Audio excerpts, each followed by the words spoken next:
All right, and we will get started really quick. And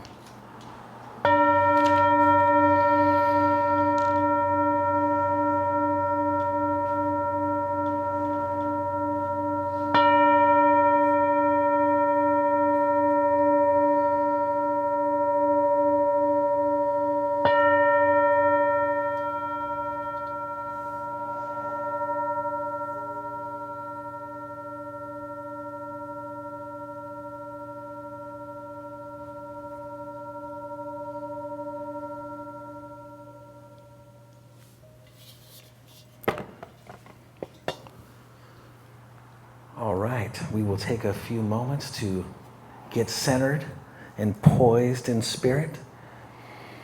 So we'll take a few deep breaths. It will be a brief centering. I never center for too long. But we allow the cosmic light of the omnipresent good to flow around us, surround us, penetrate us.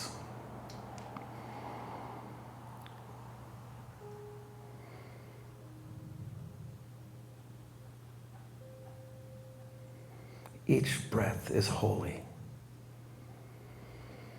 Exactly where we are is holy.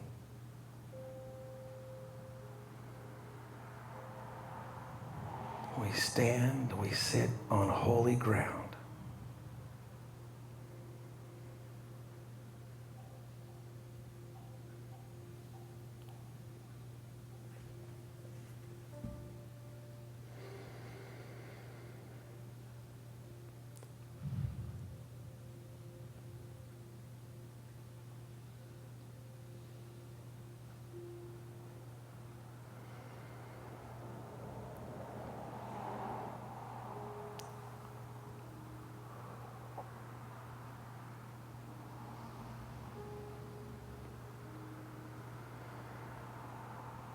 As we rise in our consciousness, as we rise in divine consciousness, we are here with lesson 10 today. It's amazing we've made it through, and you can go ahead and hit number 1 over there. We've made it through 9 previous lessons. I would like to congratulate you, praise you. You guys are awesome. One of our brothers isn't here today, Rock. He had to fly to Carolina to help some family, so he was doing what Spirit called him to do his work. So Rock, we send you love and light to you and the family. And we shall review really quick the previous lessons and then get to lesson 10.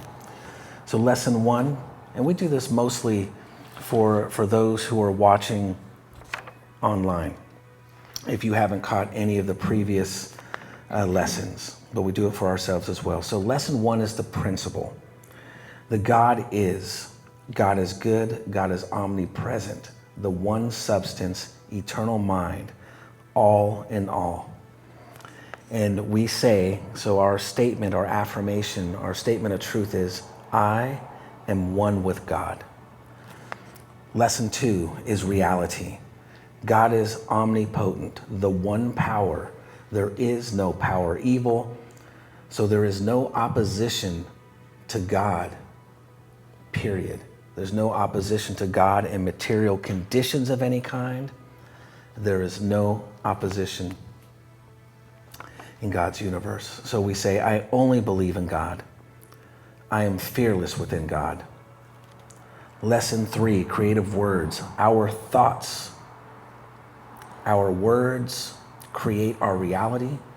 Thoughts and words, actions follow thoughts and words. So it is our creative word.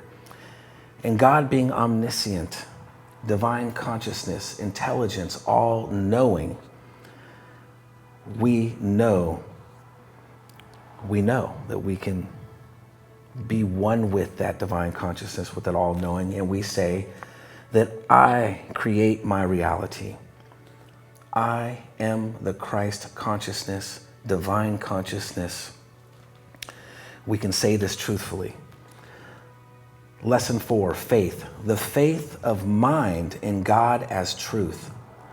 God is the only reality. There is no reality in matter. We can say that all is spirit.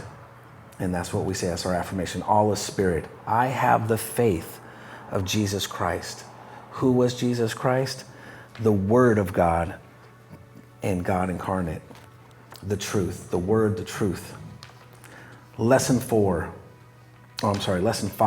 works. The work of mind, having faith in God. That is our work. It's not a physical labor with our arms and our legs and struggling for our spiritual attainments, but it is the work of our mind. And so the work of mind, having faith in God, divine nature, your divine nature, unfolding your divine character.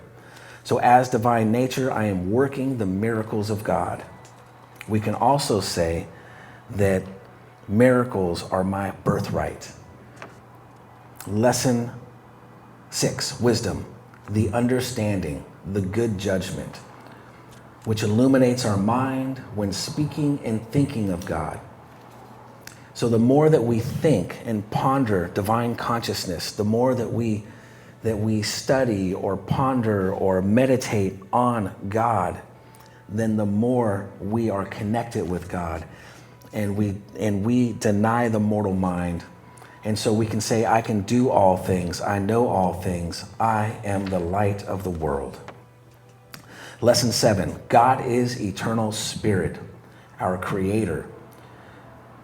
So when we say we deny the flesh and we deny the inheritance of sin, it's because we know that we were never born of flesh, that in fact we are divine, born of God, born of spirit. And so we can say, I am a spiritual being. I am born of God. I am sinless and free. This is also the lesson where we have learned to deny lustful passions and sensual desires, because those are truly the search after unity and righteousness given the wrong name. Lesson 8, light. There is but one influence. Light being God, wisdom, all of those things. But light, there is one influence, one informer, and that is God.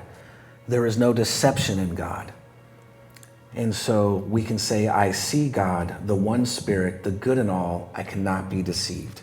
So not only do we not accuse people of deception, but we can't be accused of deceiving, because we know the truth about the one mind and the one informer being God.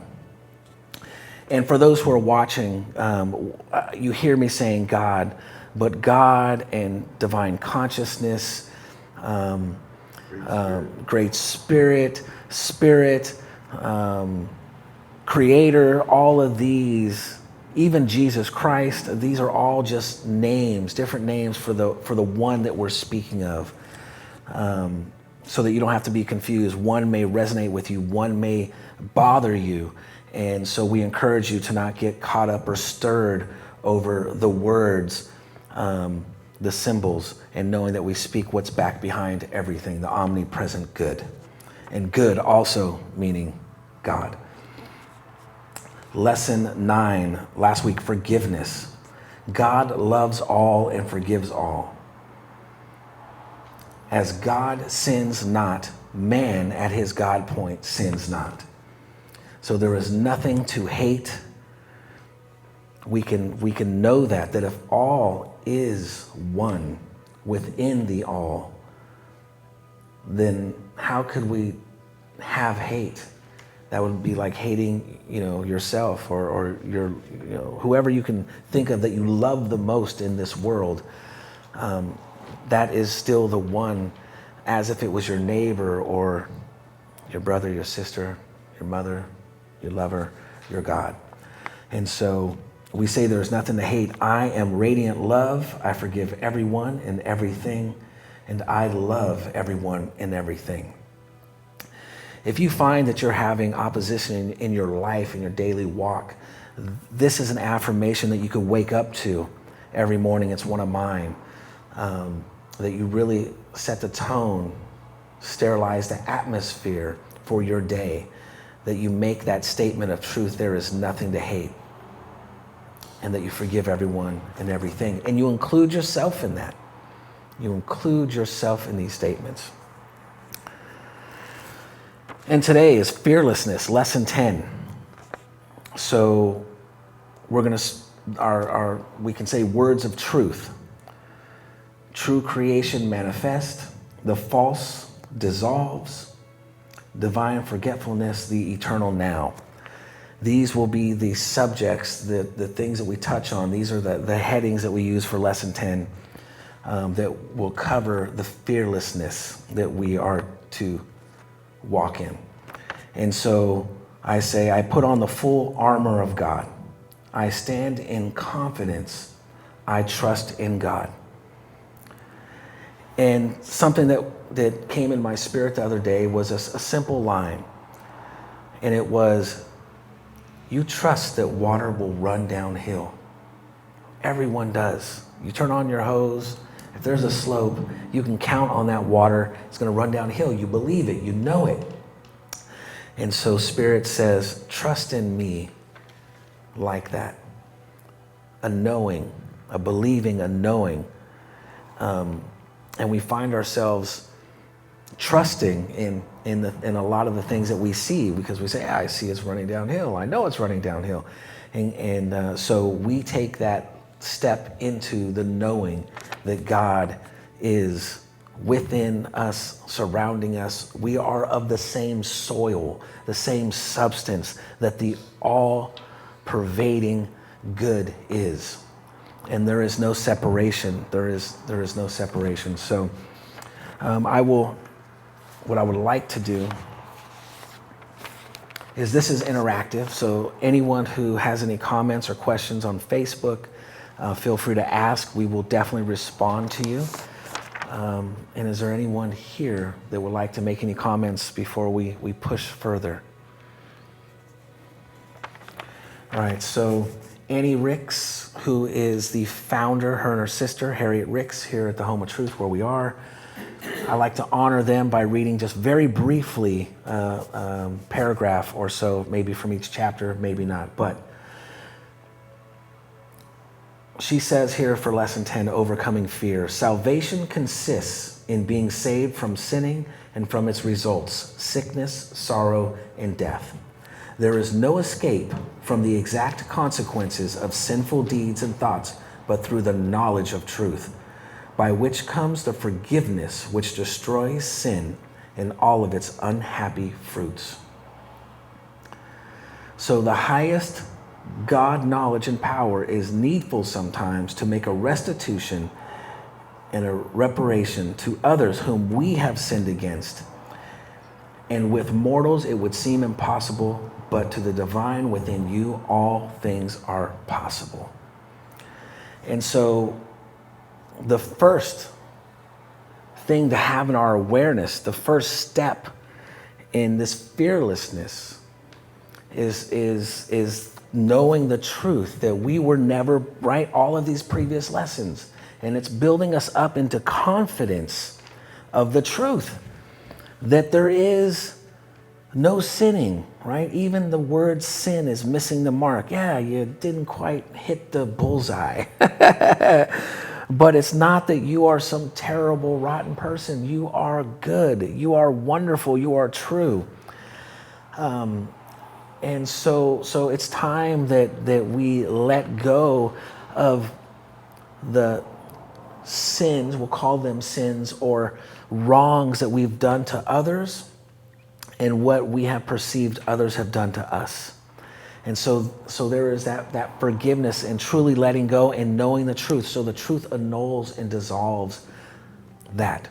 And so by practicing this, we begin the process of living without fear.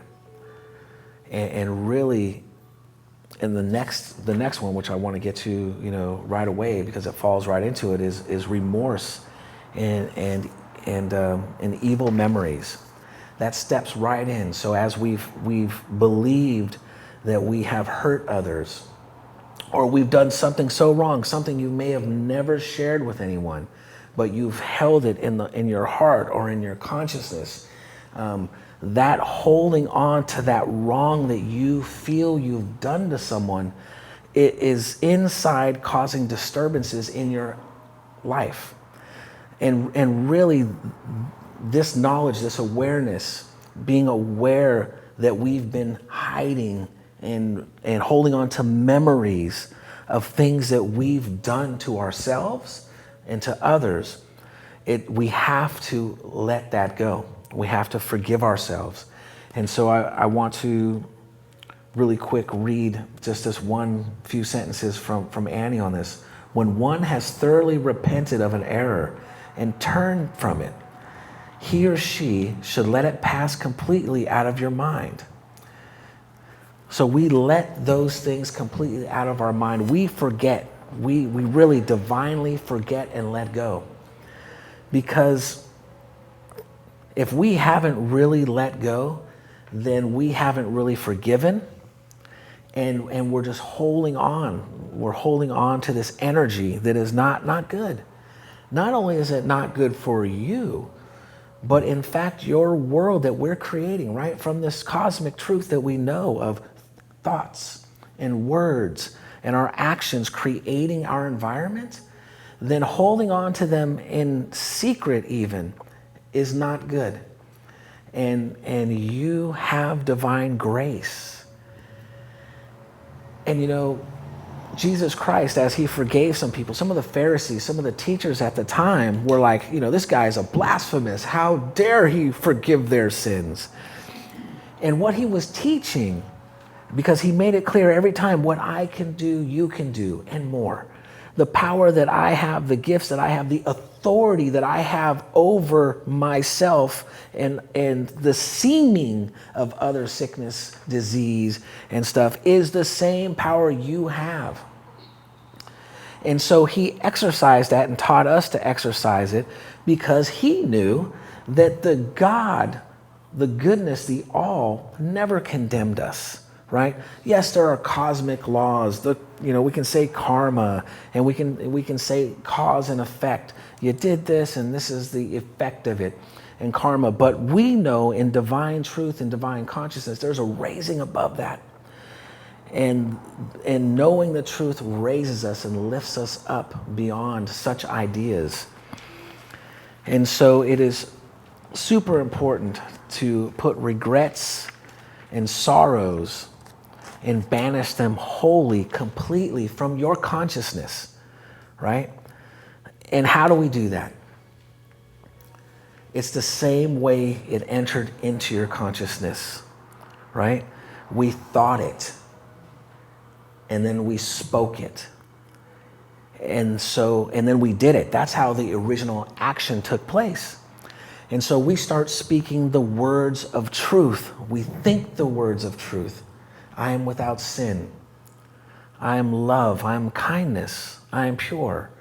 Whatever those words are for you, I'll call them magic words, spiritual words, words of truth that you can raise and rouse within yourself. Then you start thinking those thoughts and you start speaking those thoughts. And you also even command, right? Most of society, and I won't put everyone in that, I'll use this example. They walk around life and the body tells them how things are.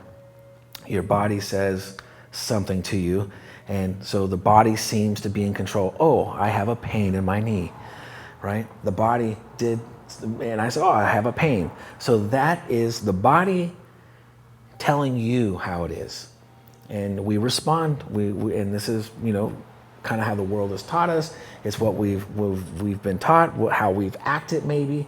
But in divine consciousness, in divine awareness, we in fact know that no, it is the opposite. Divine mind creates our reality and commands. When we step into that authority, when we say, no, sorry body, you are my friend. You are my vehicle. You are even mine. It's okay. You are mine.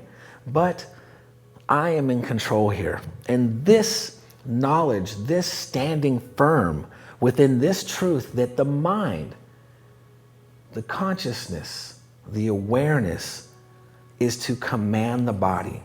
And it is in fact the mind that commands my left arm to move. If I cut off my arm, it cannot move of its own. If my legs were removed from me, they could not walk on their own. And so it is so simple and so evident right before our eyes that the body, though wonderful and beautiful and with much potential, it is our tool. And so we must remind ourselves of that and speak to it.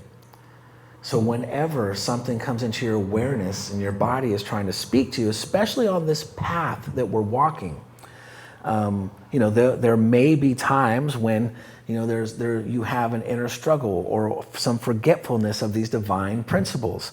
And so we remind ourselves of who's in control and that my mind, eternal mind, divine consciousness, my awareness is the administrator, is the one who is giving instruction. And always kind instruction. We even can tell this body, atoms reform, regenerate, right? In one atom, just one, we have trillions. In one atom, there's enough pent-up energy to bring down a 6-story building, one atom. So here we are walking around as dynamos, right? Dynamos, energetic, full of life and power. And so we must be using the faculties that we have and unleashing and commanding. I regenerate, I renew. These are words to remember to speak unto yourselves because they are words of truth. No matter how it may appear to be from the eyes or how it seems to be, the truth is this. And so I want to make sure that I will pause for a moment. Does anyone have anything they'd like to share? Any response to that? Anything to add?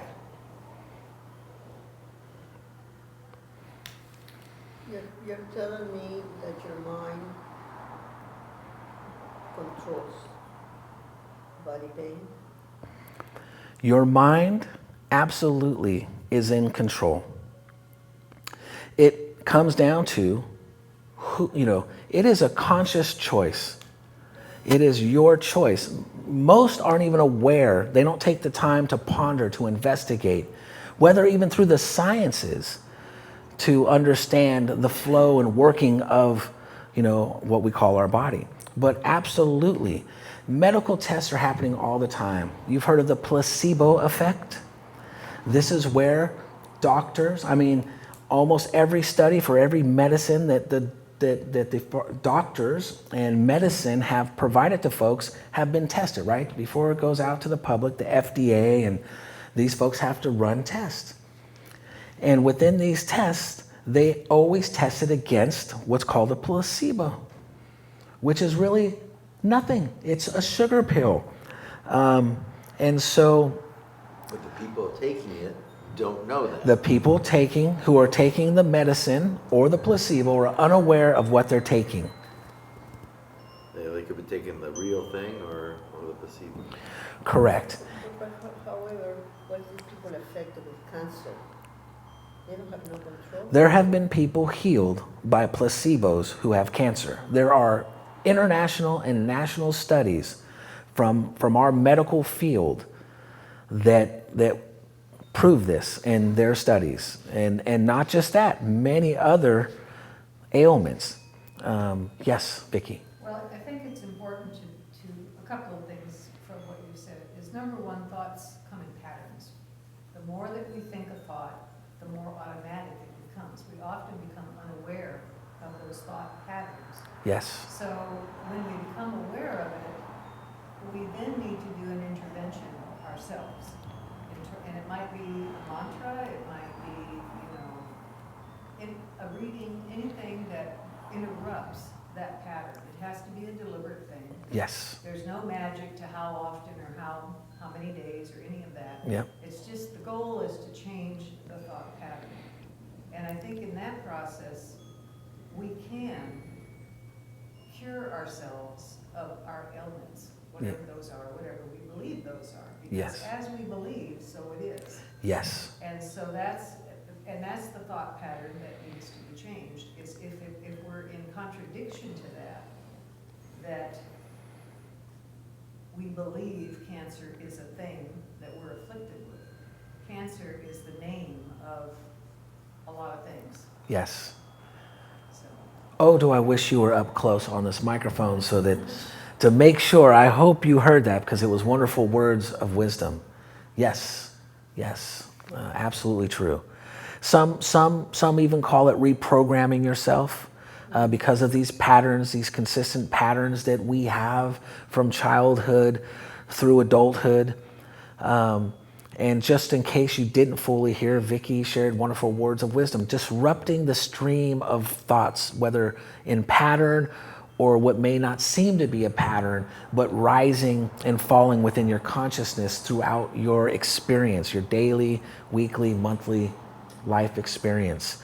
And she mentioned mantras or words, whatever it is that you can use to disrupt and create a pause for your cause,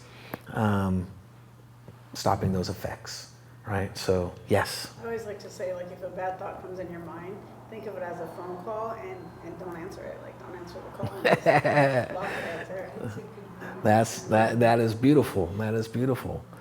Yep. And so hopefully you folks heard that as well.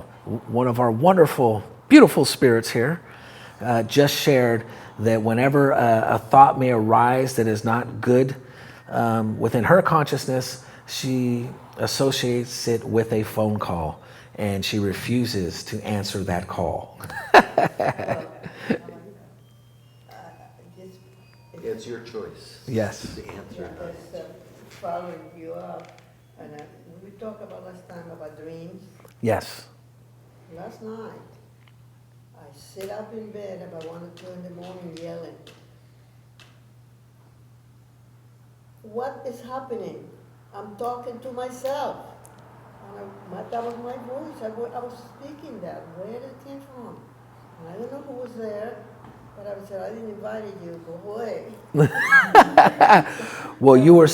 My answer to the phone call. Yeah. I said, don't call me back. Bye. Yes, yes. And in fact, I mean, that was you speaking to yourself. Where did it come from? It's beautiful. Actually, is this the first time this has ever happened for you? Yes. Yes. And so, and you are, in fact, my dear, waking up. And because when we start having our dreams to be one, we know we're dreaming and we still dream. It's an aligning. It is an awakening of our divine consciousness rising. Correct. And it is your voice. Even now, even for what, we can get really deep about this, but the bottom line is, it is not the ears that hear. I can cut off this ear and it can no longer hear. It is not the eyes that see. This is all mind. And the way we Westerners use mind, I kind of lump it into this one big, mind, eternal mind. The Eastern philosophy will dissect the idea and explain the mind with many from intellect to, give you many different layers or phases to the mind.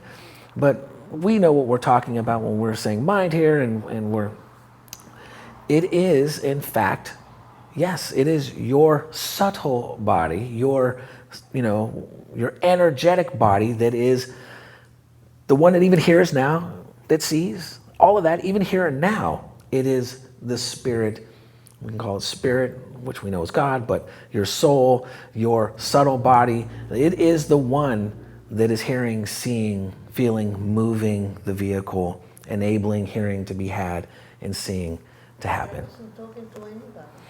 No, you were talking unto yourself, so that you could be aware of the truth about you. We are much more than the seeming and seeing physical body. That's why all of the sages of the ages have taught and still teach that death isn't real. Yes, we may drop this vehicle, but in no way does consciousness, mind, awareness go away. And that's another reason how we step out of fear. We step out of that because most of us have been taught and have self-inflicted fear about death even, right? A lot of folks are actually doing that unto themselves. And there's no need for it. One, even when that appearance of it shows up, you're not going to stop it from happening. Well, technically we could, but we'll speak, there could be opportunities to do that. But my point being is that it is not the end. Heck, nobody here can even tell me your beginning. You can't actually tell me when you began. Another idea for you to hold is this truth right here. And once again, Spirit had me share this a few days ago, that mind, your awareness, your consciousness is eternal without limit. Where is the beginning and the end of your mind? Where is it? Even here, even within imagination, which is another part of the mind, where is the beginning and where is the end? For some, this may be too deep to ponder right this moment. Not for us, I believe not for those who are listening, or else we wouldn't be here in this experience, even hearing it and pondering it. But the truth is, right here, right now, we can know we have no beginning and no end. It is eternal. I can find no limits. The only limit or walls that you will find within yourself are false ones that you've created for yourself that aren't real and can be broken down in the blink of an eye and soar unto eternity and never find the end. It is amazingly beautiful and powerful to know that. Right here, right now, in the waking state, in this realm that that some will call, reality. And we know even at the highest it is reality. But in our quest of discernment and speaking and teaching, it is amazing. It is beautiful. And how awesome is that? So yeah, that's pretty special. You had a great experience. And it doesn't sound like you were scared. You're just more a little perplexed, like, what's going on here? Yeah, I'm talking to myself. What's going on? You will. A dialogue, but It can happen more and more. It happens to me all the time. I awake without even being fully awake, like I haven't jumped out of bed. Yes. But I have arisen into my consciousness. A waking state has risen into awareness, and I have not fully jumped up and blah blah blah, and can have one like a witness, like an eternal witness. I can still be witnessing the conversations happening from the multiplicities of people and places happening within my consciousness. And even at those moments, actually, when you're hitting the threshold of full awakeness and your sleep to awakeness, and you're realizing this, that's a moment, because it's that threshold where you have control. You can change the narrative of what's happening right then and there. You can annul it, by the way, just because we've dreamt something. I've had many dreams that have come true because I saw them, witnessed them, and then spoke about them and believe they're coming true. But we also have the same power to annul, to dissolve and say no. Matter of fact, we can be thankful that it happened in the dream, because it for sure was working itself out to happen in what we call the waking state. And so it is actually it is a goodness to be aware of, even some of the craziness that some of us may have dreamed that we would call crazy and beautiful and everything in between. But it is something we can dissolve. Yes, Anna? But I thought maybe that could be a beginning of Alzheimer's. Something is going on in his brain. Something, disconnected. I don't know. Well, I forgot my white doctor jacket. I forgot my white coat. But this white coat says to you, absolutely not. It was a wonderful, beautiful glimpse in giving you a glimpse into the reality. And weren't we just, as you stated, weren't we just speaking of such things? And so you got to experience it. No, it is not Alzheimer's. They say Alzheimer's is forgetting everything. Woman, you woke up remembering full everything. The conversation that was being had with you by you. I think that's pretty awesome. It's a good thing. Yes, Anna, you were. This is related, the same subject. I was in this half asleep and awakening state this morning. There was a message that I heard. The voice said that already happened in 1986, and I was like, "What was it? What was it?" The voice started normal, and when it was towards the end of the sentence, it was like slow motion. It's like speaking very deep and slow. Is it like making sure that I heard it? That's what I got from it. But it told me that this happened in 1986. So it's similar to what happened to you, that I was already kind of waking up. So I don't know, but these are mysterious Tell me. messages. Tell Yes, me. I wanted to go back and say, hey, what happened?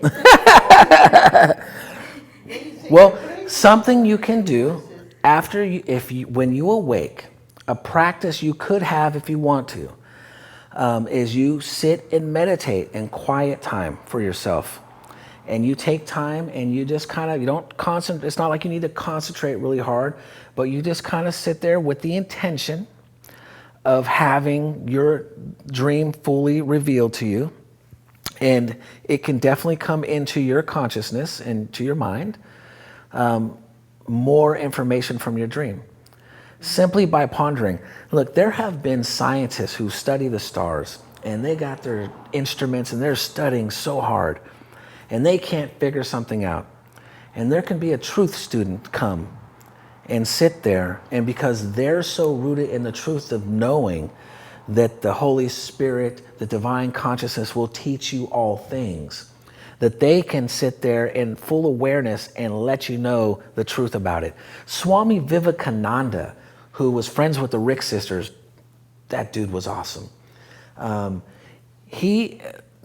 There's this one example where it's documented where he was with a high, professor at one of the big, universities back in the early 1900s when he was here, or 1800s, 1900s.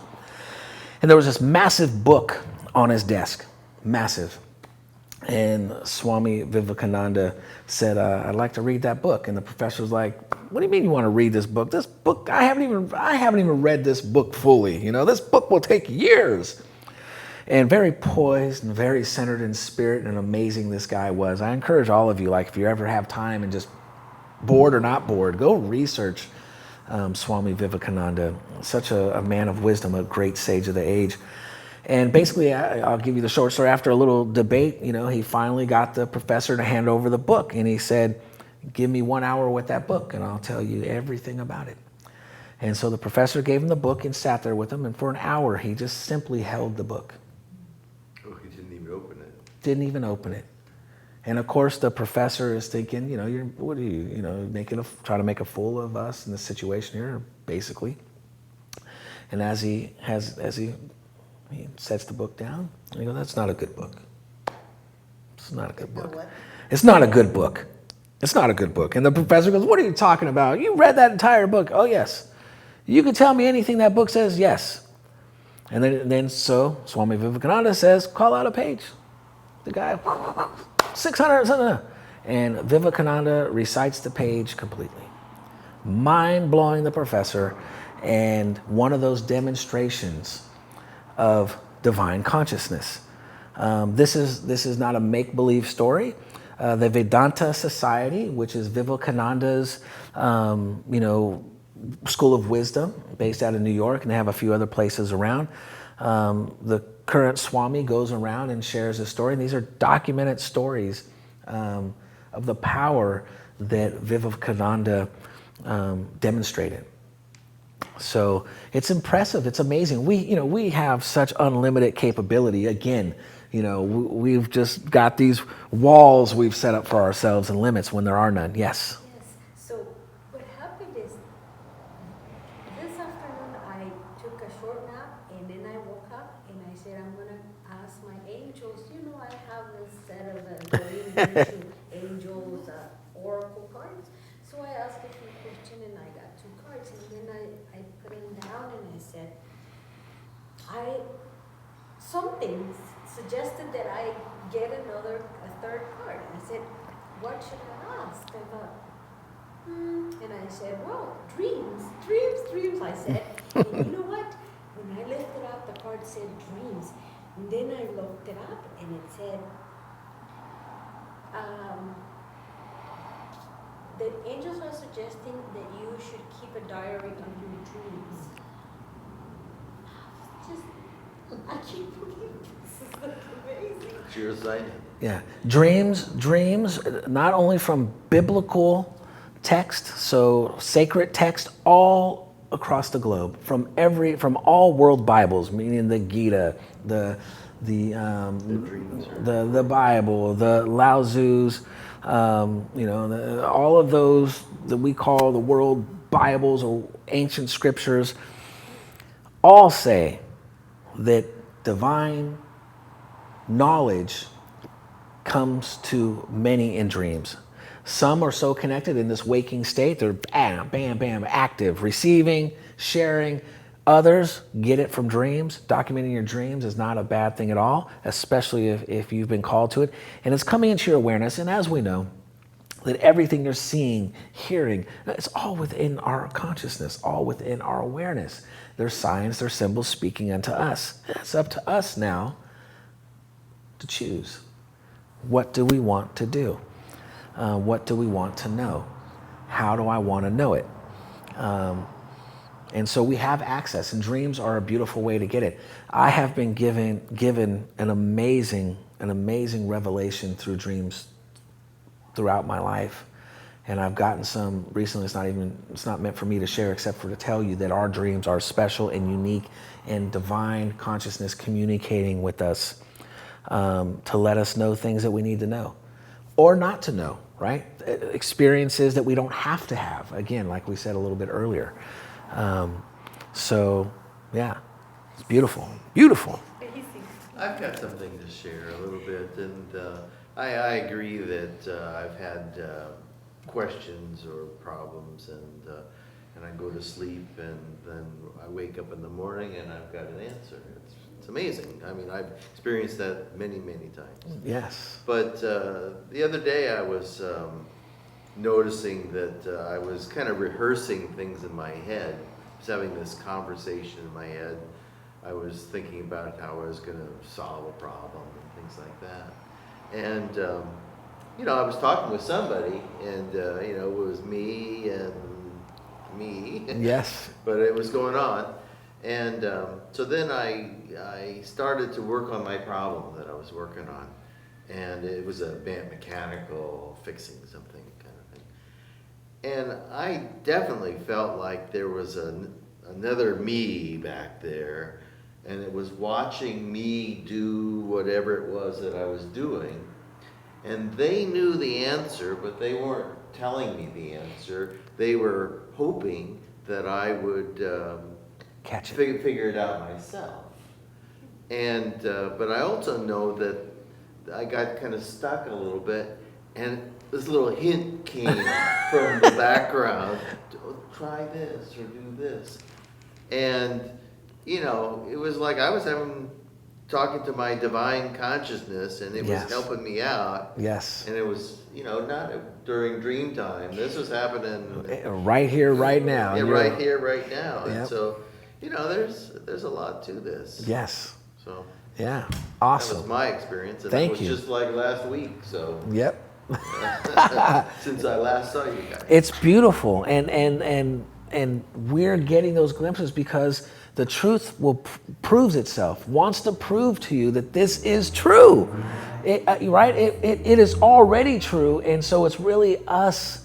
We're getting to a stage of receptivity that says, okay, like this can be true. This, hold on, this is true, Yeah, and the truth is waiting for us to come around to. yes, And yes, we're getting there. and it's beautiful, and it will continue to demonstrate, right? Continue to demonstrate. Divine consciousness. Consciousness does not sleep. Never. So no matter whether you're in a sleep state or what we call sleep state, or Yep. you're wide awake, consciousness is steady, it's stable. Yeah. And when you're talking about something behind me, it's consciousness, but you know, things come in threes. We call ourselves me, myself, and I. And so really, when we're having a conversation with ourselves, it really is that. You know, we are having a conversation with ourselves through our consciousness. So all of you have great experiences. Yeah, yeah, yep. It's beautiful, and you know, and in that same note, it's really all the one that we are, right? It's just like phases of this consciousness mind that we're speaking of. That is, you know, we can even say it's here, and it's like, you know, it's creating the holograph me, but really, it's all so beautiful, so amazing. Class is over. No. The words based, you know, so just to. Well, if we were just little computers, you know, wet computers, Yeah. Then we wouldn't be having this stuff.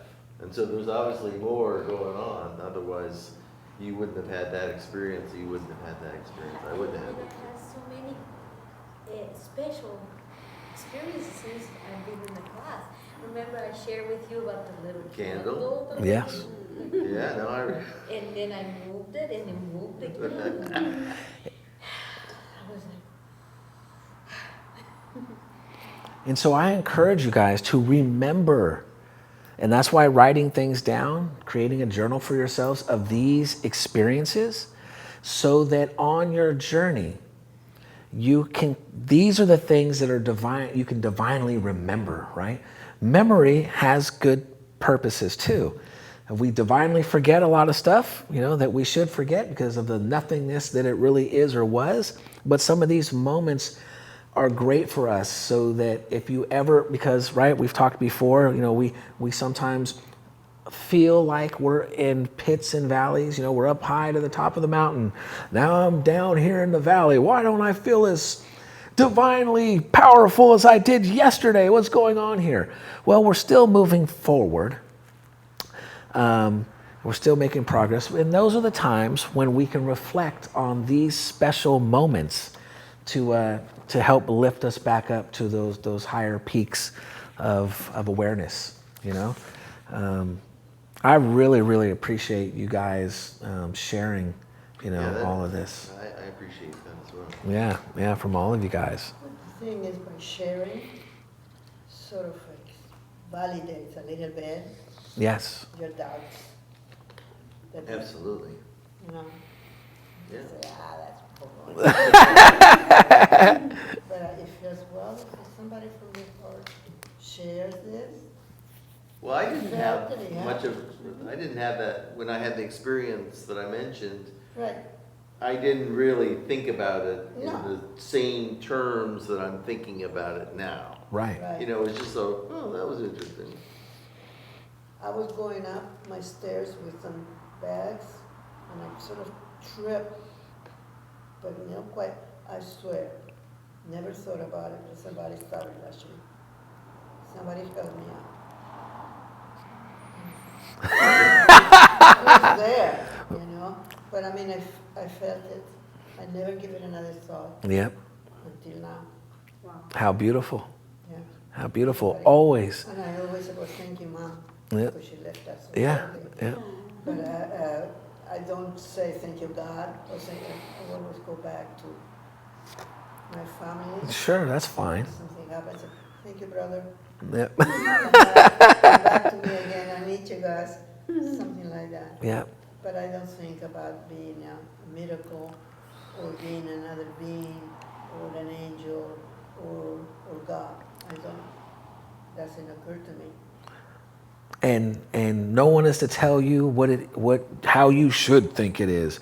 But to me, when I hear it, I know that it is the divine consciousness, all that is showing up for the littlest things. All the sages of the ages said that our God loves us so much, as us, through us, for us, so much that the littlest things we think are trivial, right? That, I wouldn't even bother, speaking unto, Right. my divine consciousness for help for this. No, the littlest thing, ready and waiting to assist, right? And especially when we're doing what we're doing here and practicing and seeking and finding, there's no more asking even. It's just showing up, because this is the promise. This is the promise being fulfilled. So we do have experiences that we don't recognize, so we don't give it credit to. Right. I got into a car that I borrowed from my family. I didn't have a driver's license. But, I borrowed, and I have my kid with me. And when I stopped here, somehow the car was going down. I just don't know what. I just put it on reverse, went back. The guys that were working in there said, "You're lucky. You must go. You were going down." They were looking at it, and I pressed the button reverse, and I went. Well, okay. And I said, "Thank you." Again, whoever's there, I always have this doubt: who is there? Whoever, if you are, thank you. Which is not the area, but things like that. Yeah. Driving in one-way street. They were coming this way, and it was one-way street, and I was going this way. I don't know when and how it split. We didn't crash. Don't know. Really don't know. It's a one-way street. Hey, I got in. So, hey, you lady, hey, where you going? Stop. And I said, what am I? I was going one-way street. And things like that. I was quite close, but someone, somewhere, and excuse my reverence, Yeah. That was your- calling God, but I just, where were you when I needed? This is what I said to God when I needed, but I don't recognize it when He was there Right. and held me up to. And one of the teachings, and it's so hard for a lot of us to understand. Well, and it's easy to. So don't let me say it's hard. It can be until we are walking this path. Is that we have been taught by the world to count on other people. Yeah. We have been taught that somebody is going to show up and help me. Where is my help? And we're looking for that. We're out picturing that as somebody. Another person, a brother, a mother, a father, a friend, a stranger. We're looking for that help when the true God is the ready, willing help already with us and within us. Even Christ Jesus he even told his disciples, you guys are too caught up on me. Right, you believe me so much. You believe my power and this, and you believe me so much. You're not focusing on the principle. You're not focusing on the Father, the Creator, the Mother, the God, divine consciousness. I'm leaving you because you're clinging, and if I stick around, you'll never step into your own power. And so this is, once again, he lives as the eternal teaching. And that's what I encourage folks to get past what you think and who you think Christ is, because he was someone who even said, stop clinging to me, woman, right? Because it is not this person that you see that I'm talking about. It's not the man. Not the message. Yes, it's not the man, it's not the woman. It is the principle, the power, the law, the one. It's a joke about that. Yeah. It was a big flood. The guy was standing up in the tree there, and a motor boat. So come on, jump in. No, God will help me. He left. And there was another one, a guy coming to save him. Well, hey, go. God will help me. And this is, and then the third time he drowned because he didn't listen. And he says, God, where were you when I needed you? Hey, I sent you a boat. I sent you Right. God, you didn't listen. Yep. No, it's a joke. Yes. But it's the truth. Yes. You know, it's about you're waiting for something that you think is going to happen, and now you're not open-minded, I think. Right. To look around or Right. to listen, to read. To an alternative Yeah, solution. alternatives. And that the solution is going to show up at the right time. You know, Right. what is that hope, right? Hope is a beautiful thing. Hope is a beautiful, some folks were just stuck there looking. Hope is a beautiful thing in folks. Hope, she has never been killed. In all of the eons of human experience here, even in the midst of things seeming so whatever, hope has kindled and still burnt Yeah, in people, right? And so this hope that even in the midst of saying there, you know, you go, there's no way, it would have to be a miracle, an Right. absolute miracle for something to happen. Well, that little bit of hope is what we are to, you know, we could even focus on and build upon and know that if that hope exists, it's because that solution exists for you. And we will experience the hope and the help that that our spirit, our soul, our mind, our consciousness is calling for. And so there's a reason why we have that. If you have a hope, it's because it is true. The hope is the truth, right? And so and I think we already said it, and if we didn't say it, to kind of complete the whole fact of putting behind us all of those things that we've held on to in our consciousness about wrongdoings, what we've done to folks, it's with the power of the word that we put it away. Divine forgetfulness, true forgiveness, and the words that are transforming our reality and our experience, and calling upon them and working them. And like a chemicalization, you know, the words of truth dissolve that, and we will forget. It will be forgotten, you know, because it is a nothingness. It is not there. So that rolls right into that divine forgetfulness, right? Where we divinely forget. We've spoken about that, and we live in that, right? That we are no longer convicting ourselves, convicting others. Judging is another word. Judging ourselves, judging others. We stop with that. We stop with all of that because we know that, one,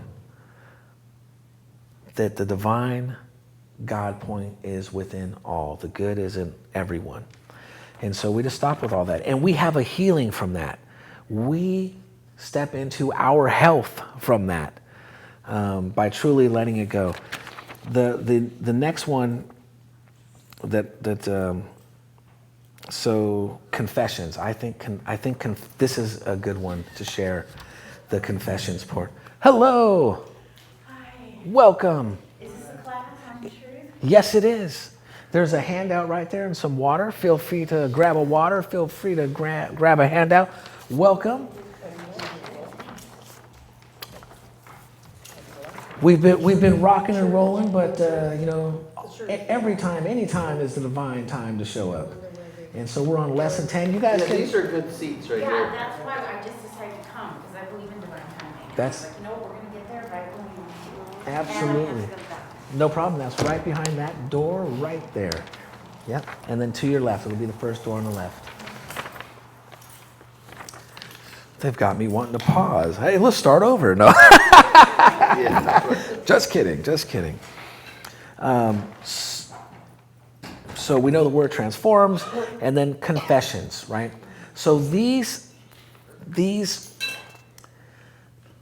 things, we'll say, these you know, hidden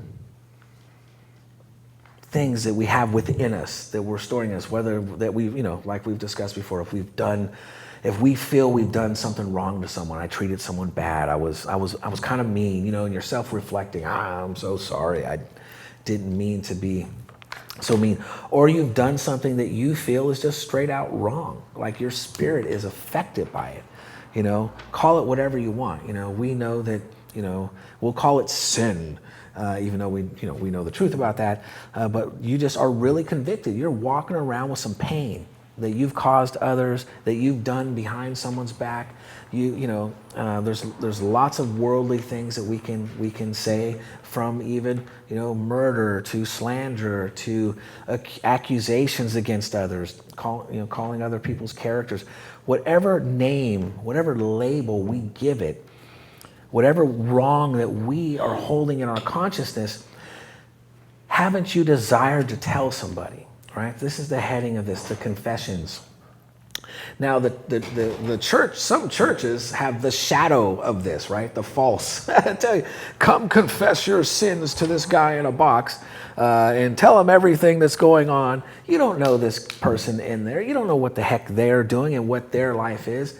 But the true call to your spirit, when you're moved by spirit to tell someone what's on your heart, when you're moved to tell them, it's for the purpose of helping you to let go of what you feel you've done wrong to somebody, or they've done wrong to you. Or the world has also taught us, right? All the laws the world has laid out and said that if you do this, you might be convinced that speeding is a horrible, thing you've done, and you're just so convicted to yourself. I'm using a ridiculous idea, but that you're just convicting yourself. Well, the whole point of confession is to find someone of strong mind and truth, someone that you care about, but someone who is strong in the universal truth that we're talking about. Someone of strong mind who can hear, who you can release all of that you have pent up within you, the pain, the anger, the whatever it is, the deception, whatever you want to call it that you are holding on to. We have to get it out. And so confessing it to someone that you trust who is strong in the truth is there to help you, because if they're of strong mind in the truth, they don't judge you for it. They know it is nothing at all anyway, and it's really just your outlet, your stream to let it go from your consciousness, from your awareness, so that it may be dissolved into the nothing that it is. And we leave it. We drop it. So I'm not telling you to go confess I don't even like to use the word sin, your sins, to some stranger. That's not what the sages of the ages taught. It is really finding someone that you know and trust who is rooted in truth. And let your spirit speak unto you who that person might be. Because there is someone that you can find, that you can share that with. And it's not required also, especially for those of you who have been on this journey, it doesn't have to be your minister or your friend in the truth. It can even be your secret place, your alone place with divine consciousness, with God. And that you're really letting it go. You're speaking it, and you're letting it go, and you're annulling it, and just letting it go. And so that is what that confession is really all about, is letting it go and knowing that at your highest, at your super consciousness, divine consciousness, you are perfect and all is well. Everything is divinely in order and appointed, and there's nothing to hold on to that is not good for you. So this is interactive, folks. So at any time, yes, I didn't know if you had a hand up. Good, yeah, I totally have, because I don't believe in sin. I don't believe that there is a such thing. That's right. And I believe it's about your consciousness and your focus. So really, you don't need to go to someone else for forgiveness. You That's just right. need to forgive yourself. And that's between you and your spirit man and your spirits that you have in your life. So Yes. I just want to say that I really feel that there is a consciousness shift happening and has happened, and that we are going to know ourselves more as God. And so we don't need anybody else really to lead us, but it's nice to have community. And what we are doing is reminding each other. Yeah. And so you are absolutely correct. And all of that was, we even said earlier, so that's why. 10 lessons to get up to that point. Yes, but we're there. We're in it. And it's beautiful. And you know what? You guys are awesome for being moved by Spirit to appear before us in our experience and to be speaking truth, because that is what these teachings from all the sages of the ages are, that there is no sin. Even the word sin was missing the mark. Big deal. You missed the bullseye, right? Shoot again, go again, try again. And as we rise into this divine consciousness, we know that there is nothing but divine consciousness. Yeah. So that covers that heading of confession and fear cast out. And I will just read this little bit from Annie. So the Rick sisters are I don't know if have you caught any of our previous lessons online?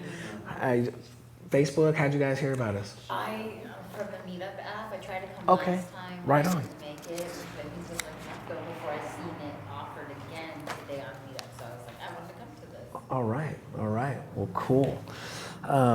So Annie Ricks and Harriet Ricks started this Home of Truth. And so, you can find the whole history out, but make a long story short, these ladies were sages of the ages. They were dialed in. People were walking in here with perceived, seeming, ailments, and walking out healed. Even Annie herself, the whole reason she caught on to the truth is because she went to a class by a sage called Emma Curtis Hopkins in the late 1800s, and she was deaf in one ear. So Annie was deaf in one ear. Went and learned the truth, the universal cosmic truth, and was healed of her deafness. It was like on fire, it's like whoa, and then came here. So just thought I'd share that part with you. So I'm going to read just a few lines from Annie about fear, because the heading here is fear cast out. And so she says, there is no fear in divine presence. Fear is carnal and has no place in spiritual nature. Perfect love casteth out fear, because fear has torment. He or she that feareth is not made perfect in love. And she uses 1 John 4:18 as a scripture. There is no fear in love, and if we seem to have the slightest fear remaining, whether of God or of man, beast or devil, we may know that there is a vacuum in us demanding the infilling of divine love. So, and even the fear of the Lord spoken of in the Bible is a reverence. It's not a fear like a trembling, scared awe. It's and especially for those of us who have even had glimpses of divine consciousness, it is a unity, a reverence of love and awe, and not of like, oh, I need to be worried or scared that some man in the seat is going to zap me. We know that that's not true. And you just missed a wonderful thing that we shared about who Christ Jesus really was, and the whole reason why he told everyone that he had a role, because you're all clinging to this man and not knowing it's the principle and the power and the omnipresent good God that I'm speaking of. We're very clear on that. Yeah. Yeah, we actually are very clear on Christ's consciousness. Awesome. He really was. He was a Buddhist. I'm a Buddhist. Yes. We are all Buddhists. Yes, we're all Taoists. We're all Buddhists. We're all Christ withins.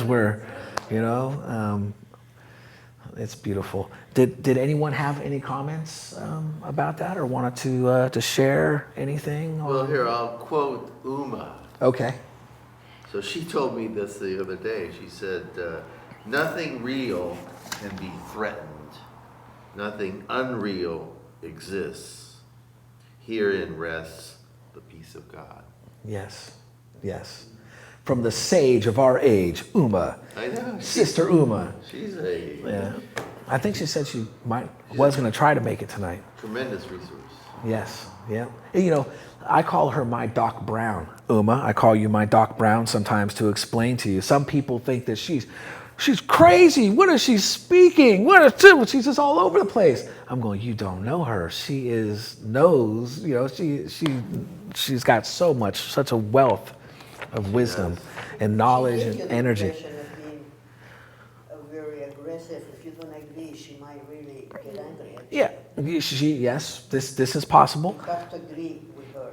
But it's only because she loves you so much. Please get it. You have to agree with her. That's right. Amen to that. And you know what? And Uma, I sure hope you're not watching. No.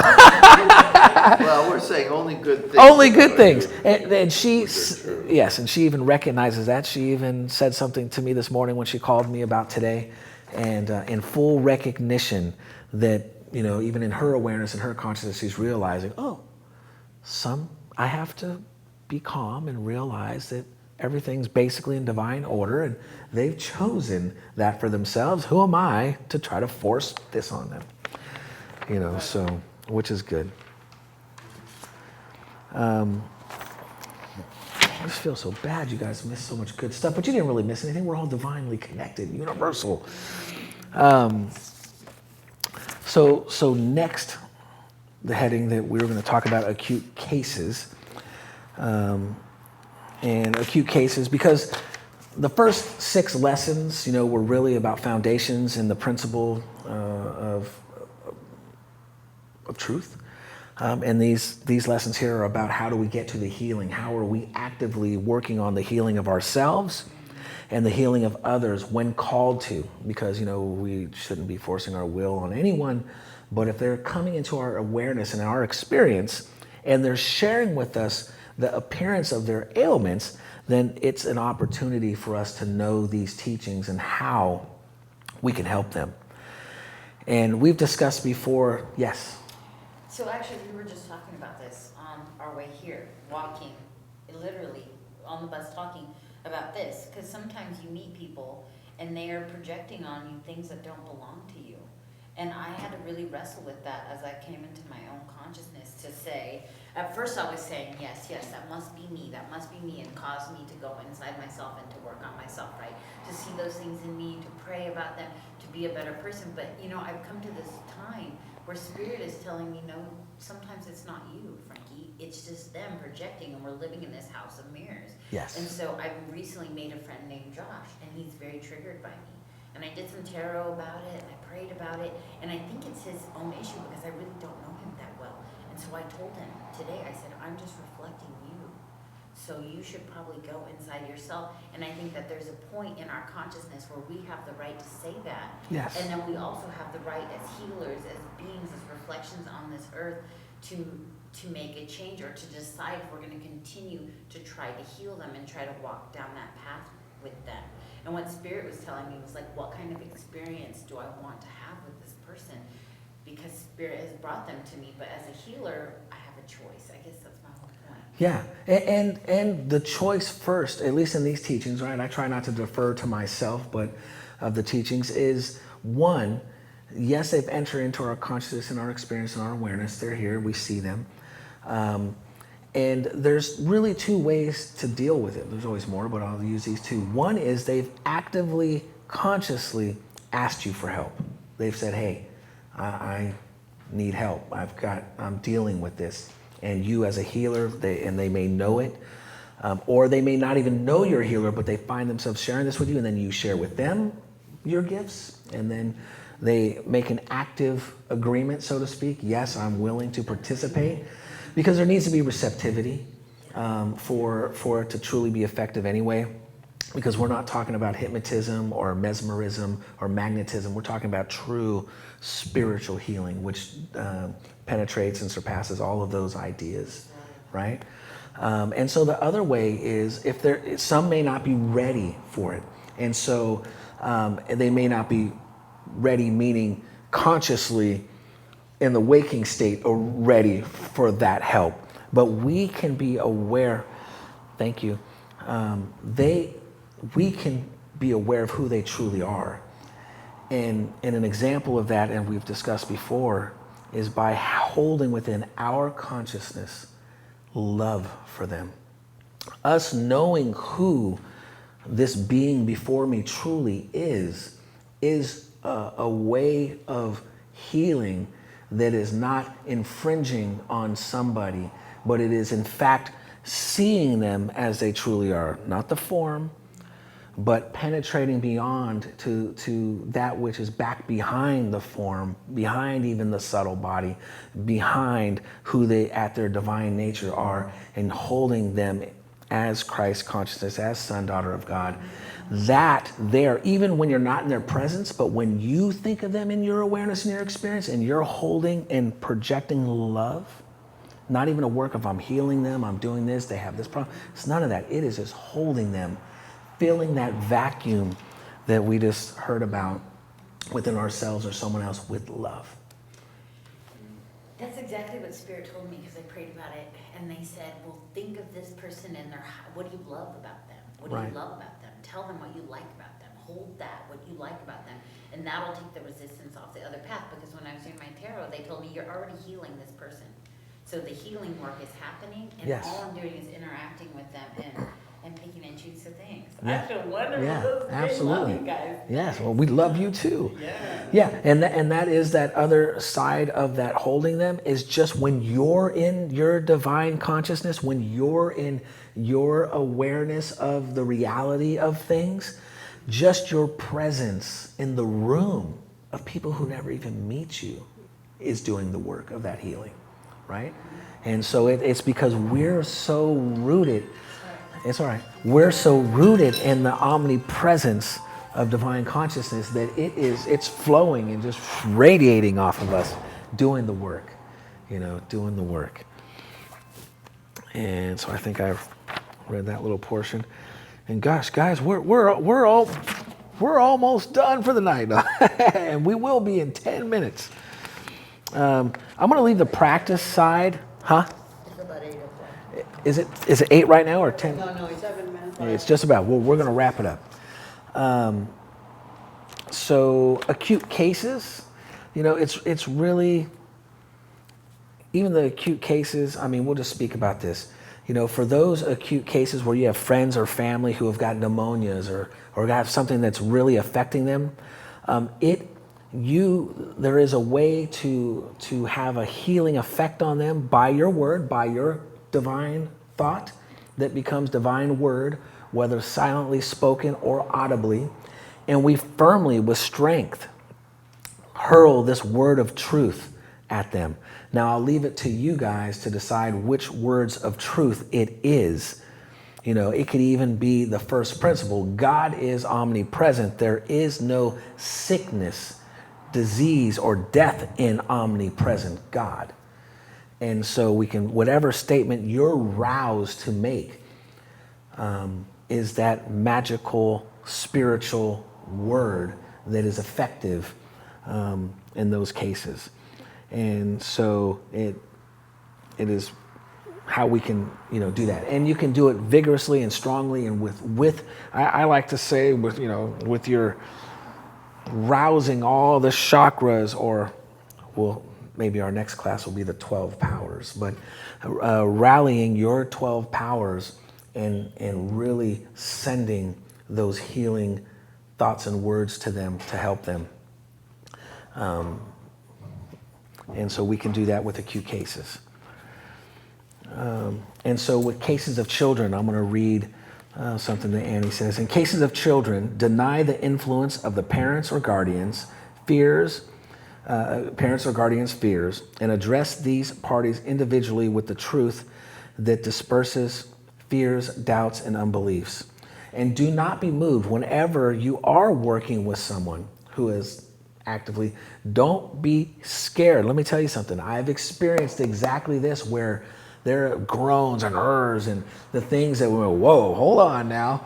I'm seeing a response from this person that is normally not cool. And so making noises and groans and these types of things, we stay strong and fearless within divine consciousness as we may be helping them. And it may not even be angry groans that are like aggressive, which I've experienced when meeting with folks in places, but also those groans that we may deem as they're in pain and suffering before us, right? And so that as we're working with spirit to heal them, that we are not having fear or doubt rise in us. It's being firm and poised and centered in spirit, knowing the truth so that we are not having our field of love being diminished by some fears, right? That's why being fearless is really so important in this work. You know, not only is it a benefit to you in your waking life, in your consciousness, at all phases, waking, sleeping, but it's so important because it is where you stand in strength and confidence in divine consciousness. That's your water. You got it. Yeah, it's yours. It's hers. It's your water. I remember when you got it.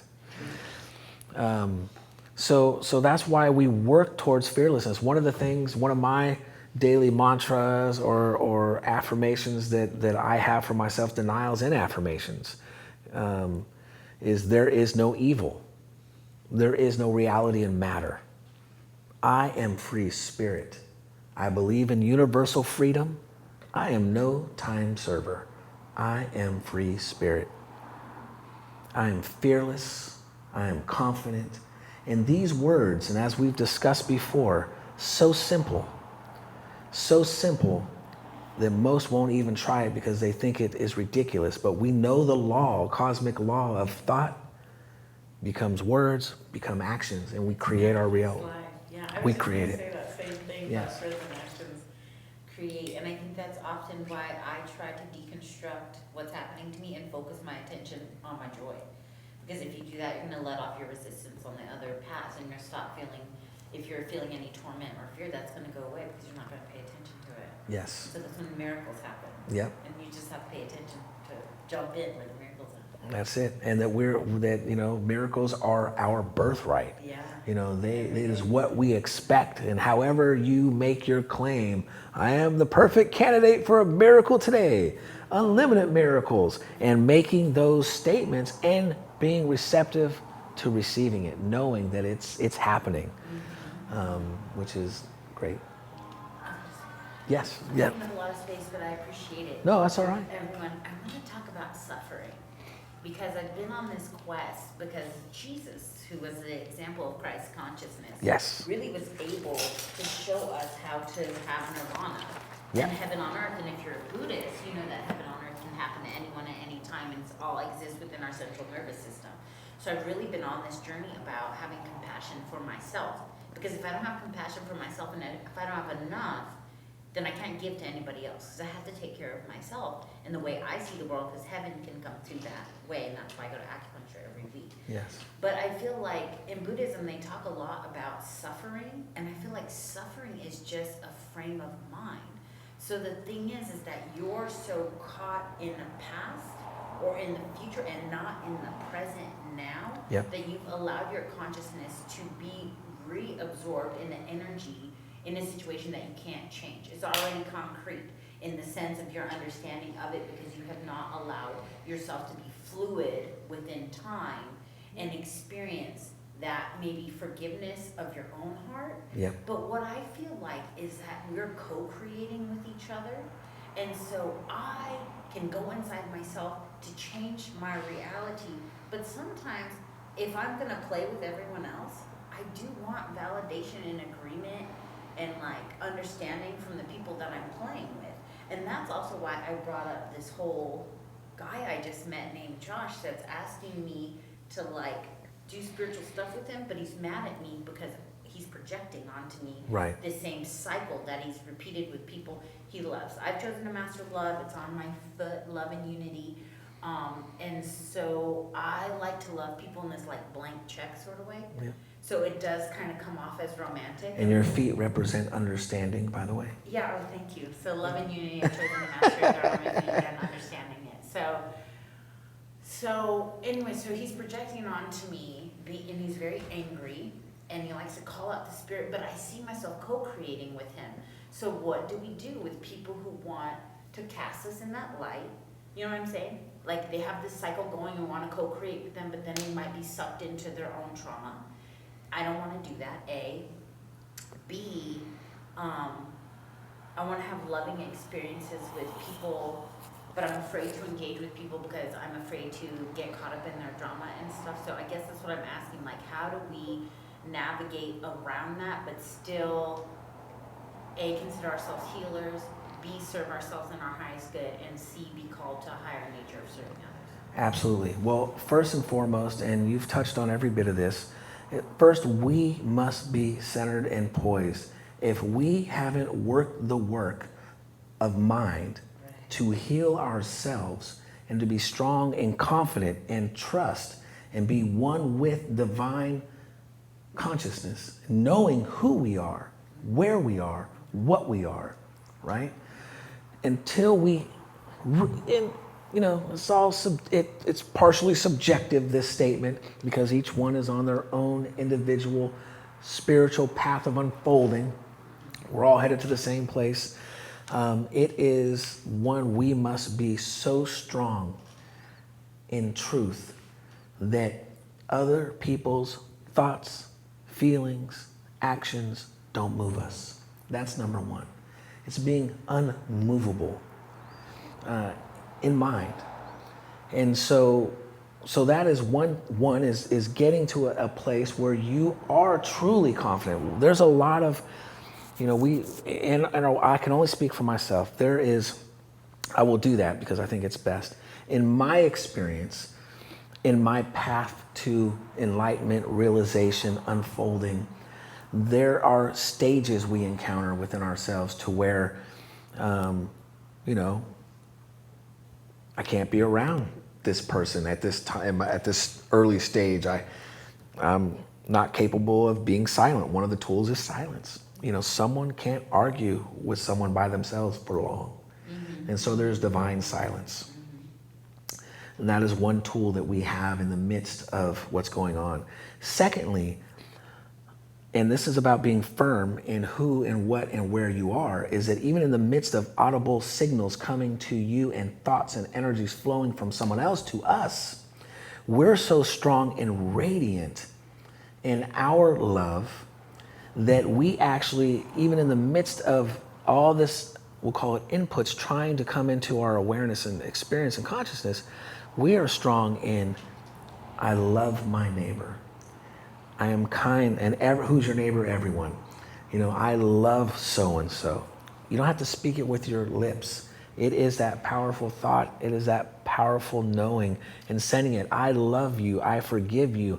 And it can neutralize and sterilize the atmosphere. So these are some tools. You also spoke about eternal. Anna, yes.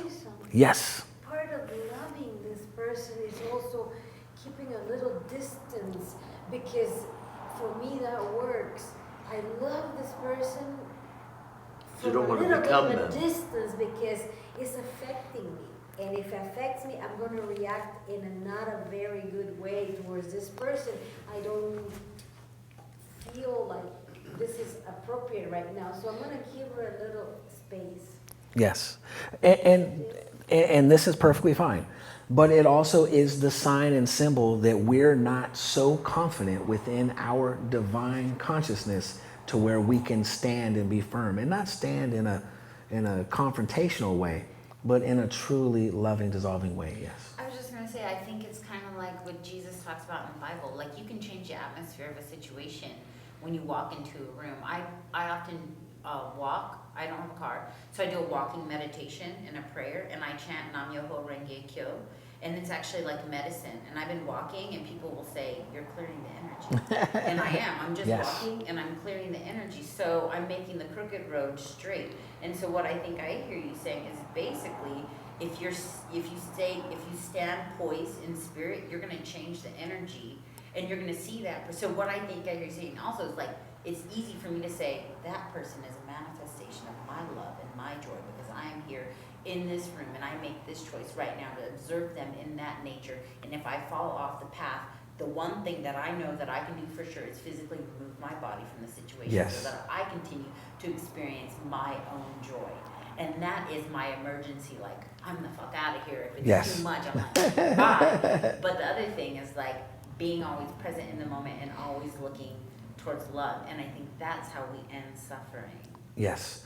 And we're meeting people, you know, and what I mean by that is before we meet people, before we come into the presence of people, we've had mind conversation within ourselves. We've created, we'll say it's the power of imagination. We've imagined within our mental sphere, I'm going to meet with so-and-so. And you have pre-imagined your experience, whether it be, oh, he's going to be talking crazy, he's going to be upset with me. Or am I, and this is what's to watch as that eternal witness, is what am I predetermining or thinking about my future meeting up with someone? What am I really thinking? What is it? Because sometimes we're doing it without being in our awareness of what we're going to walk into. And so the more we're in that, then the more that we've set ourselves up to have the better experience, because we've in fact precognated that and created that. Yes. I have a meditation I do sometimes when I'm bored, and not really when I'm bored, but when I remind myself to do it, and that is, like I'll be taking the bus, or I'll be going somewhere in a public place, and it'll just occur to me to think of everyone as God. Yes. And so it could get a little creepy and paranoid-ish, when you do it intensely for a while, and everyone starts responding as God because you're thinking it, and then you're looking at everybody, and then everyone you see, like strangers turning a corner, even people arguing on a corner, are having a conversation, and it turns into a godly argument. Yes. Because it's two godlike divine beings having an argument. And then, people will start to look at you, and then you'll get a smile, and then someone will say something nice to you, or you'll have another exchange somewhere else. And it can become really intense when you have this consciousness, like, okay, everyone's God, everyone's having this God expression Yes. going on. Because I think about the Big Bang or something, and all these stars exploding, and we're the results of the stardust manifesting itself and discovering itself, and like you said, witnessing itself. Yes. So, and that reminds me, in more intense personal interactions, that sometimes you just have to be peace and relax, even though you have this intense relationship with this person, and it might be going somewhere you don't really wanted it to go. There's a message and lesson you listen to. Oh, always, because the truth, yes, because the truth is every one of us is creating our world, and it is our world within our consciousness. So the truth is everything we experience is my creation. It is my world that I've created. Even all of the multiplicities of individuals or persons that we say are rising within this consciousness. And so let us not be scared of such wonderful symbols and signs, because everything is a sign and symbol for us. And those are wonderful ones that let us not be scared. Let us go, whoa, next pull the gold coin out of the fish's mouth. There's nothing wrong with that. And so you mentioned Christ, and Christ as being our greatest example of someone who came and walked every experience that we will find ourselves in and how to deal with it. He also said and made it clear that we don't have to suffer. Some can suffer if you choose to. Some choose to be martyrs. Some follow Christ to that letter that they're carrying their cross to be crucified. But that's not what Christ taught. He, in fact, taught us transfiguration and taught us that, that we need not go through any of those things, rising into the truth in which he spoke about and that he was. And so, we don't have to suffer. My yoke is light. My ways are easy. It is effortless. And we've said this before, what is the rose doing for its redness? Is it begging and calling out? No, the redness is provided. What are we doing to have consciousness and awareness? What have we done? It's happening. We're not praying for it. It's effortless. Even the life and sustainability, what are we doing to have it? Mind, eternal, endless, without beginning, without end, right here, right now. We said this earlier today. Here's how you demonstrate in knowing it here, right now, the eternal you is, where is the beginning and end of your mind? Where does your mind begin? Where does it end? Nobody can find that. And if they do, it's a false wall that can absolutely be dissolved, because it is to nothing. So with that being said, I don't want to continue to speak too much, but it's beautiful. And us knowing this, yes. I just wanted to say, I believe in the 12 steps. I feel like that has benefited my life very much. So I wanted to say to everyone that I used to suffer, and I recently decided to put that down. Yes. Because that's no longer part of my heaven and my consciousness asking for someone else to give me permission to be. Because I give myself permission to be, and I give myself compassion, and I give myself the right to live a good life. Because Yes. everyone should. Amen. And have heaven. That's what it is. Heaven and on earth, here Yes, it and is. now. Yeah. It is here and now, and we are the authors and administrators or masters of our thoughts, words, emotions, all of that. No one else is. So, and that is all about these 12 steps. It's even where 12 steps came from, was from New Thought, from these ladies and some of their peers. And they got it from Christ. And Christ and Shiva and Krishna and Lao Tzu and Swami Vivekanandas, and I could just roll down the list. All those sages of the ages spoke this same truth. And so it's amazing and it's beautiful. We normally end at 8, and I just wanted to, in no way want to, for your journey here, that I want you guys to feel like we're all about stopping right at 8. So anyone that needs to go, I don't want to hold you guys, but is there anything else that we should touch on? Jeff, is there anything you think I left out for now? The eternal now on my top thing is definitely, I will talk about that one more time unless there's a subject that we missed that you guys wanted to hear. And so we're on lesson 10, and so at the bottom kind of gives you some of the headings that we're talking about. We could talk about the sudden attacks of disease, just how that would be different than ordinary situation. Well, yeah, we can. What would be different in that situation? I forget what she has to say. Well, I'll just read this top paragraph for her. Sudden and painful attacks of disease are among the easiest of the problems to be solved by mental healers. They almost invariably yield instantaneously and are among the best proofs of the power of the word to those who seek testimony through the senses. A few such instances will be very helpful to the younger healer in giving confidence in his or her word. And this very confidence will be the healing power in itself. When you have gained this, you will find that your very entrance, and we just talked about this actually, your very entrance into the sick room will make the pain dissolve. More than this, the moment their cases enter your mind, they will begin to be better. And you will find that often for them simply to turn to you will relieve their pain. Because once again, we're so strong and rooted in knowing the truth about the delusion that we call sickness, disease, and death. Yes. That's how Jesus was, and I'm a mental healer too. I didn't even know that about this class, but Spirit's been telling me it's time to do the work. And I'm also a priest of an indigenous tradition, but I have 2 more rituals. I was born with 12 fingers, woman. 6 on each hand. They cut them off. You can see here. Just from my indigenous side of the Anyway, mortal realm. Wow, this is a wonderful thing, guys. Yeah, no, thank you. Yeah, and there are 3 ways that we say for healing: argumentative, mental, and then spiritual.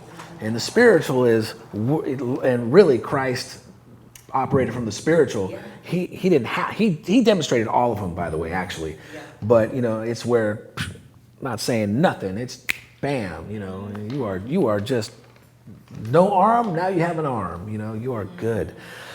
So we'll end with the eternal now, because you touched on it, and it happens to be the last thing on my little heading.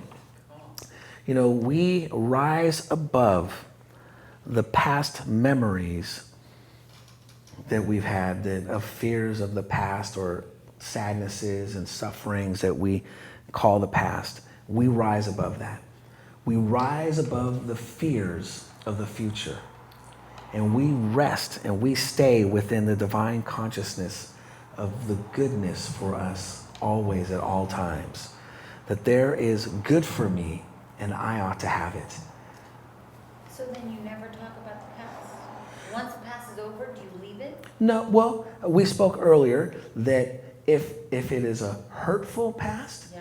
to where you caused hurt or others caused hurt to you, where is the benefit of holding on to such things? That's where forgiveness comes in. But there's divine forgetfulness that we discussed earlier. But there's also, as you missed some great testimonies there are some great things to remember. Great things and glimpses that we've had of healings or what would be called supernatural experiences, unexplainable miracles showing up. Why not remember that? Especially as we said earlier, we have in this quest and even in this, phase of our enlightenment and realization, there are, we're at the top of the mountain, I'm on fire, I'm healing, I'm doing this, and then I'm down here in the valley. And some would say, why don't I feel it? You're still moving forward. And so those are times in the valley that we can say and know and remember all of these things that, by definition are miracles, unexplainable to the mortal man and woman, and we remember them. But everyone is on their own course. So no, I am not here telling you how to do anything. Spirit within you is the true teacher. We are here to remind each other. Yes. Okay, so then I have a question about talk therapy, because I'm a combat veteran, and I stood up against the war, and I stood up against soldiers being brutalized by our chain of command, and I was raped as part of my hazing. Right. And I have a lot of pain because of that. Right. And I don't want to talk about it anymore, but I feel like my therapist, people in the world, whatever, feel like I need to talk about it. I feel like they want to hear it more than anything else. And I honestly feel like I don't want to talk about it anymore. I don't want to talk about the pain that I've suffered with my partner. I don't want to talk about it.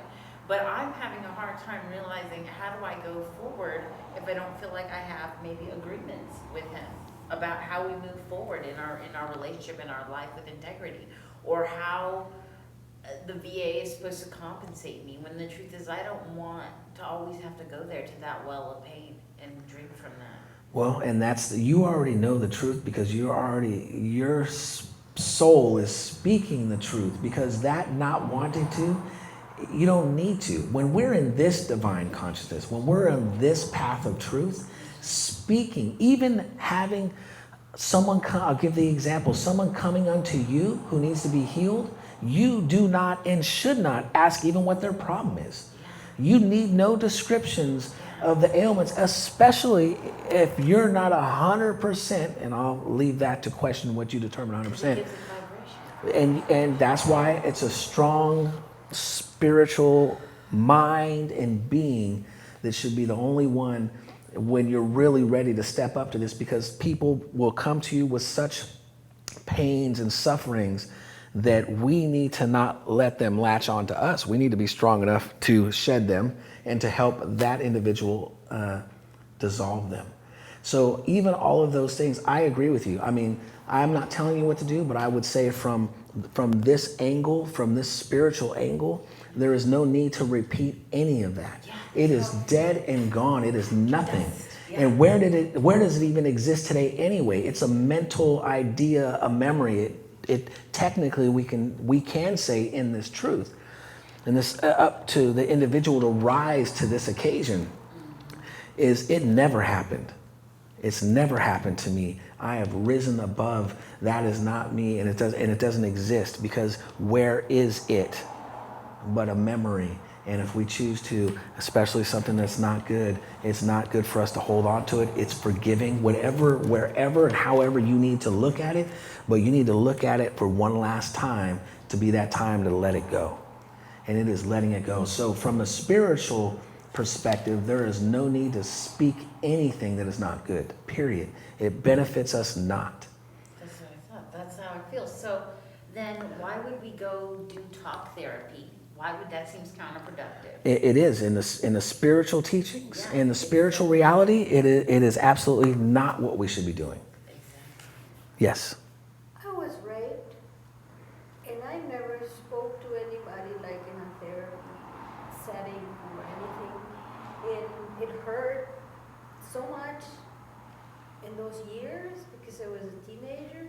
But then now I look at it like, oh, this poor person, he was so unaware, and he did what he did, and I bet he is unhappy, that's what I think, and I don't hold anything against this person, but it took me a lot of thinking about the situation itself, how it occurred, and then I detached from it, but it's a matter of just thinking differently about it, you know? It was then, doesn't exist anymore. Right. It's so sad. And rising in divine consciousness, we know we're not the body. Nobody can hurt me. I am untouchable. Nobody can hurt me, right? I am eternal spirit. This is a vehicle. You missed it earlier too. I can cut off this arm, the arm will not move. It is mind pushing and moving. And so all is mind, all is spirit, and I am untouchable. I am eternal. This is the statements I make for myself. I encourage you to speak the truth because the truth becomes and unfolds within you as it is the truth. And so speaking this truth that you are untouchable, you can't be hurt. I hear that, but my heart hurts hearing you say that, because a lot of traditions, aside from Tantra Buddhism, which I practice, because it's like manifestation, it's very easy for me. Our bodies are suffering right now because we're not inside of our bodies because of the current society that we live in. And so I feel like my body hurts a lot, and I need to make amends with my body and understand it and consider it in all of my actions I have. So I'm gonna consider my body. I mean, And yes, and there's a teaching within this that you speak of that is your feeling, or we'll call it pain or hurt. And it is a time when we turn it around to even pity someone else. Let's put it, for me to pity you or to feel sorry for you is the wrong use of my creative power. Because it is the time that I am planting deep within the soil of divine consciousness, the seed of righteousness and goodness and of love and of healing and all of those things. So even for it to rise into, if there is this great emotion, now even pain, even the word pain and suffering are labels to feelings or emotions that people have given us. The world has even given us those labels. And so it is power. It is unadulterated energy that we choose to mold and manifest into shape, into what we want for us. And you are welcome, of course, right? Because I'm not here telling you anything of how you should do anything. This is for you and your spirit within you to decide. But as someone who's popped into your awareness to share with you that all of that, all of those forces within you are moldable by you today. And you are able to turn that into the most wonderful love for everyone, including those whom we would say hurt you. And divine forgetfulness too. But definitely using that's the creative power, right? Because those who get stuck in suffering and anger and hate, if they stay in that, you are gonna get more of it. And it outpictures in your body as sores and ailments and what we call disease. And so there's no benefit in holding on to that in that form. That's why I say must only in the sense if we choose. We choose to shape and form that into beautifulness and turn it around, knowing, again, that today in this consciousness, no one can hurt me. No one can harm me or hurt me. Even my feelings, I'm in charge of how I feel. Right? I'm in charge. If you choose to be sad, at least admit it's you who's choosing it. yeah, but then it makes me not want to play with anybody. I'll tell you the truth. I don't want to co-create with anybody because I'm like, I'm not sure what you're going to create. I'm not in control of that. It makes me not want to play. It makes me want to be like Buddha all to myself. I'll be over here praying. Well, and everyone at their own time. I will say that is a season within this path. That is a season. It's a season when you don't want to deal with that. You're working on yourself still, right? But there is a season that you rise out, that basically you've sprung out of this eternal divine consciousness, ready for any and everything. And in fact, finding that you don't even run into anything opposite. One of the main slogans is there is no opposition to my God as material conditions of any kind. And you find that you don't even have those people or things coming into your awareness. It just stops. Into your vibration, they can't. Yeah. They can't. Yeah. But sometimes at night, and that's you, and you gotta figure it out. Yeah. But at least you're aware enough to know I need to figure something out. There are many, that's why Buddha called it ignorance. That's why Christ called it ignorance. There are many who are walking around in ignorance because they are not even open-minded enough to think that there is something to work out. So, yeah. So the next one is at 6:30 to 8. Yes. Tuesday. Same bat time, same bat place. Same Like next place. week? Next, yeah, we have two. We have two more. It'll be less than 11. Yep, lesson 11, and so we'll wrap this up. And you can go ahead and hit stop if you don't mind.